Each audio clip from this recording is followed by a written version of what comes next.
നമസ്കാരം. കഴിഞ്ഞ ദിവസം പോലീസ് പിടിയിലായ തട്ടിപ്പുകാരനായ മുരാരി തന്ത്രിയുടെ കൂടുതൽ കഥകൾ ഇപ്പോൾ പുറത്തു വരികയാണ്. കഴിഞ്ഞ ദിവസങ്ങളിലൊക്കെ തന്നെ ഇയാളെക്കുറിച്ചുള്ള നിരവധി വാർത്തകളാണ് പുറത്തു വന്നത്. ഇയാളുടെ തട്ടിപ്പ് കഥകൾ പറഞ്ഞുകൊണ്ട് നിരവധി പേരാണ് ഇപ്പോൾ മാധ്യമ സ്ഥാപനങ്ങളെയും സന്ദർശിക്കുന്നത്. മറുനാടൻ മലയാളിയിലും ഇത്തരത്തിലുള്ള ചില ആളുകൾ ബന്ധപ്പെടുകയും ചെയ്തിട്ടുണ്ടായിരുന്നു. ഇയാളുടെ തള്ള് കേട്ട് ശരിക്കും പറഞ്ഞാൽ എങ്ങനെയാണ് ഇയാളെ വിശ്വസിച്ചത് എന്ന് നമ്മൾ സ്വാഭാവികമൊന്ന് ചിന്തിച്ചു പോകും. കഴിഞ്ഞ ദിവസങ്ങളിൽ തന്നെ പുറത്തു വരുന്ന വാർത്തകളിൽ ഇയാൾ അവകാശവാദം ഉന്നയിച്ചിരുന്ന കാര്യം പറഞ്ഞിരുന്നു. നമ്മുടെ ISROയുടെ റോക്കറ്റുകൾ വിക്ഷേപിക്കുന്നത് ഇയാളോട് സമയം ചോദിച്ചിട്ടാണ് എന്നുള്ളതായിരുന്നു ഒരു പ്രധാനപ്പെട്ട തള്ള്. അതിന് പിന്നാലെ ഇപ്പോൾ പുറത്തു വരുന്ന ഒരു പ്രധാനപ്പെട്ട തള്ള് ഇയാൾ പറഞ്ഞിരുന്നത് ഒമാനിലെ ഭരണാധികാരി, ഒമാനിലെ സുൽത്താൻ്റെ രോഗം മാറ്റിയത് താനായിരുന്നു എന്നാണ്. കൊട്ടാരക്കരയിലും പുത്തൂരിലുമൊക്കെ ഓട്ടോറിക്ഷ ഓടിച്ചിരുന്ന രാജൻ ബാബുവാണ് പിന്നീട് മുരാരി തന്ത്രിയായി മാറിയത്. ഇദ്ദേഹം നിരവധി റീൽസുകളിൽ പ്രത്യക്ഷപ്പെടാറുണ്ട്. ദേഹം നിറയെ സ്വർണ്ണാഭരണങ്ങൾ അണിഞ്ഞുകൊണ്ടാണ് അദ്ദേഹം വരാറുള്ളത്. ഈയിടെ ഒരു ചാനലിലെ ചർച്ചാ പരിപാടിയിൽ ഇയാൾ പങ്കെടുക്കുകയും അവിടെയും നിരന്തരമായി തൻ്റെ അവകാശവാദങ്ങൾ ഉന്നയിക്കുക തന്നെ ചെയ്തിട്ടുണ്ടായിരുന്നു. അതിന് തൊട്ട് പിന്നാലെയാണ് ഇയാളിപ്പോൾ ഒരു 16 വയസ്സുള്ള പെൺകുട്ടിയെ പീഡിപ്പിക്കാൻ ശ്രമിച്ച കേസിൽ അകത്തായിരിക്കുന്നത്. കേരളത്തിൽ ഇത്തരത്തിലുള്ള ഈ തട്ടിപ്പുകാർക്ക് ഇപ്പോൾ ചാകരയാണ്. ഇത്തരം തട്ടിപ്പുകാർ എത്ര പേർ പിടിയിലായാലും നമ്മുടെ നാട്ടിലെ ജനങ്ങൾ അവരുടെ പിന്നാലെ തന്നെയാണ് എന്ന് വ്യക്തമായി സൂചിപ്പിക്കുന്നത് തന്നെയാണ് ഇയാളുടെ ഈ ഒരു പരാക്രമങ്ങൾ.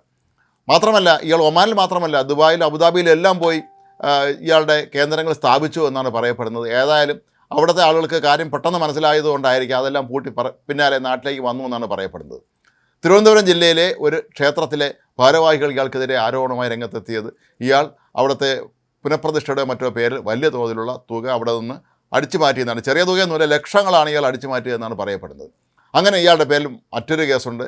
അങ്ങനെ നോക്കുമ്പോൾ ഈ മുരാരി തന്ത്രി ആൾ ചില്ലറക്കാരനല്ല. ആരോ പറഞ്ഞതുപോലെ മുരാരിമാർക്കെല്ലാം കഷ്ടകാലമാണെന്ന് തോന്നുന്നു. ശബരിമലയിലെ സ്വർണ്ണക്കൊള്ളയുമായി ബന്ധപ്പെട്ട് ദേവസ്വം ബോർഡിലെ ഉന്നത ഉദ്യോഗസ്ഥനായിരുന്ന മുരാരി ബാബു ജയിലിൽ നിന്ന് ഇങ്ങോട്ട് പുറത്തിറങ്ങിയതേ ഉള്ളൂ. അപ്പോഴേക്കും മുരാരി തന്ത്രി ഇപ്പോൾ പീഡന കേസിൽപ്പെട്ട് ജയിലിലേക്ക് കയറിയിരിക്കുകയാണ്. എന്തുകൊണ്ടാണ് ആളുകൾ ഈ തട്ടിപ്പുകാർക്ക് പിന്നാലെ പോകുന്നതെന്ന് മനസ്സിലായില്ലെങ്കിലും ഒരു കാര്യം ഉറപ്പാണ്, കേരളത്തിൽ ഏറ്റവും അധികം സാക്ഷരത ഉണ്ടെന്ന് പറയുന്നുണ്ടെങ്കിൽ പോലും പലരും പത്രം വായിക്കുകയോ ടി വിയിൽ വാർത്ത കാണുകയോ അല്ലെങ്കിൽ സോഷ്യൽ മീഡിയയിൽ വരുന്ന വാർത്തകൾ കാണുകയോ ഒന്നും ചെയ്യാതെ ഇത്തരം തട്ടിപ്പുകാർ നടത്തുന്ന റീൽസ് മാത്രം കണ്ട് ഇത് സത്യമാണ് എന്ന് വിശ്വസിച്ചുകൊണ്ട് മുന്നോട്ട് പോകുന്നതാണ്. ഇയാൾ തട്ടിപ്പ് നടത്തിയ കഥകൾ മാധ്യമ സ്ഥാപനങ്ങൾ എത്തുന്നവരോട് നമ്മൾ എങ്ങനെയാണ് ഇയാളെ പരിചയപ്പെട്ടതെന്ന് ചോദിക്കുമ്പോൾ അവരെല്ലാവരും പറയുന്നത് ഇയാളുടെ റീൽസ് കണ്ടിട്ടാണ് വിളിച്ചത്, അല്ലെങ്കിൽ ഇയാളെ വീഡിയോ കണ്ടിട്ടാണ് വിളിച്ചത് എന്നാണ്. സ്വന്തമായ ഒരു യൂട്യൂബ് ചാനൽ തന്നെ നടത്തി അതിൽ ദിവസവും സ്വന്തം വീരസ്യങ്ങൾ വിളിച്ച് പറയുന്നത് ഇയാളുടെ സ്ഥിരം പതിവാണ്. ഇതൊക്കെ സത്യമാണ് എന്ന് വിശ്വസിക്കുകയും ലക്ഷക്കണക്കിന് രൂപ ഇയാൾ കൊണ്ട് കൊടുക്കുകയും ചെയ്ത ഈ കേരളത്തിലെ ജനങ്ങളെക്കുറിച്ച് നമുക്ക് എന്ത് പറയാനാണ്? ഒരു പണിയെടുക്കാതെ പണം കിട്ടും എന്ന് കേട്ടാൽ എന്തും ചെയ്യാൻ മടിക്കാത്ത, വെറുതെ കിട്ടുമെന്ന് പറഞ്ഞാൽ വിഷം മാറ്റി കഴിക്കാൻ പോലും മടിക്കാത്ത എന്ന് പറയുന്ന മലയാളികളെ സംബന്ധിച്ചിടത്തോളം ഇത്തരം തട്ടിപ്പുകാർ കേരളത്തിൽ ഇനിയും പെരുകുകയുള്ളൂ എന്നാണ് ഇയാളുടെ ഈ തള്ളു കാണുമ്പോൾ നമുക്ക് മനസ്സിലാക്കാൻ കഴിയുന്നത്. അതല്ലെങ്കിൽ ISROയിൽ റോക്കറ്റ് വിക്ഷേപിക്കുന്നത് ഇയാളോട് സമയം ചോദിച്ചിട്ടാണെന്നും ഒമാനിലെ സുൽത്താൻ്റെ രോഗം ഭേദമാക്കിയത് താനാണെന്നും ഒക്കെ ഇയാളിരുന്ന് തള്ളുമ്പോൾ ഇതിനെതിരെ ആരും പറയാതെ ഇതൊക്കെ ശരിയാണെന്ന് വിശ്വസിച്ചുകൊണ്ട് ഇതുപോലെയുള്ള തട്ടിപ്പുകാരുടെ പിന്നാലെ പോകുന്ന മലയാളികൾ, അതും കൂടുതലും സ്ത്രീകളാണ് ഇയാളുടെ പിന്നാലെ കൂടി കബളിപ്പിക്കപ്പെട്ടത് എന്നാണ് പറയപ്പെടുന്നത്.